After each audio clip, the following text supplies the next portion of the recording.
on tripartism arrangements.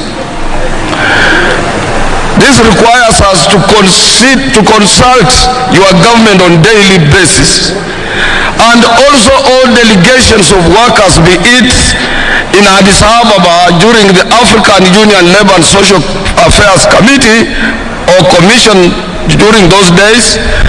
This delegation is led by no other person but by your Minister for Labour, is the one who leads such a delegation.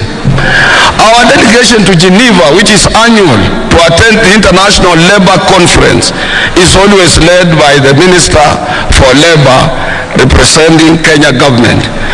We as workers and employers, we just automatically become part of government's delegation outside our boundaries. So as workers, if you would have said we are not recognizing you, then you would have equally said you are not also recognizing us. And that would have created a big rift under tripartism arrangements as it is known locally and internationally. We thank you and we echo your quick response in bringing us closer to your government. This is because when we attained independence in 1963, Mzee Jomo Kenyatta was equally a person who did plant a sense of direction to our masses in an area of forgiveness and forgetting the past, forging ahead as a nation. You extended your hand not only to the workers, but to so many political groupings in our republic. And we can't take it for granted, Your Excellency. We want to thank you for that. I want also to say something little about Nssf, Your Excellency. You have guided us within a shortest possible time to make us realize that we wasted a lot of time on 200 shillings employers, 200 shillings workers, of which could not be able to assist any retiree after working for 40, 30, 60 years.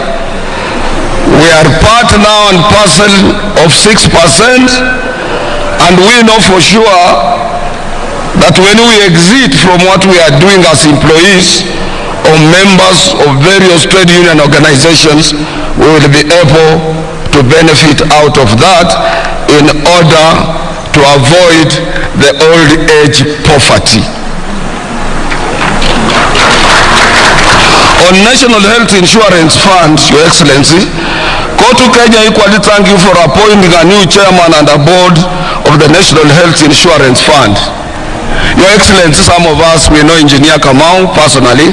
He's a man of no nonsense, and we are sure he will have to lead that board into new reforms and make sure that NHIF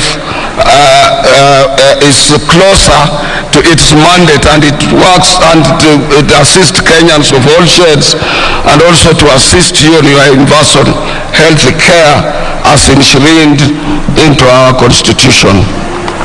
NHIF currently requires, it is in dire need of transformation because of the changing pattern and so many different diseases that are facing our workers everywhere, including cancer, which is so much prevalent in our republic.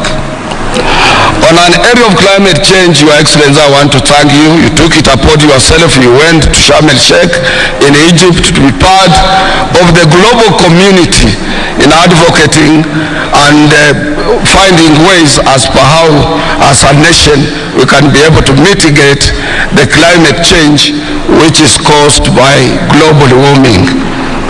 And you went further, Your Excellency, to make sure that as we had a 4-year drought, you had to seek for spiritual guidance when you invited church leaders, pastors, and other church, both Muslims and Christians, at State House to pray for what we are seeing now.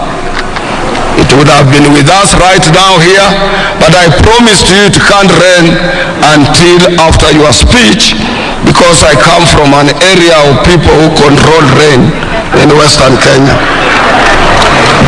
Your Excellency, also last year in